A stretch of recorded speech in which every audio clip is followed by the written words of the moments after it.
Pratapnagar police headquarter તાલીમ કેન્દ્ર પાછળ ભંગારના ગોડાઉનમાં બન્યો આગનો બનાવ।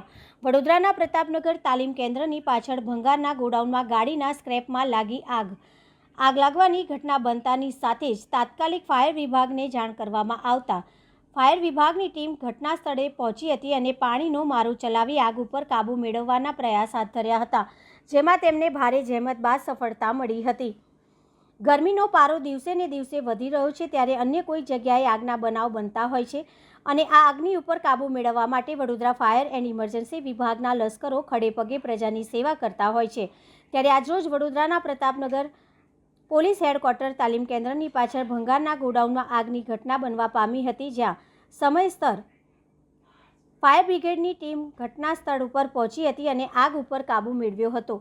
નોંધનીય છે કે આ બાબતે બનાવમાં કોઈપણ પ્રકારની જાનહાનિ થવા પામી નથી, ત્યારે ગરમીના પારાના કારણે તેમજ ઝાડી ઝાકરા હોવાના કારણે આગનો બનાવ બનવા પામ્યો હોય તેવી પ્રાથમિક માહિતી જાણવા મળી છે।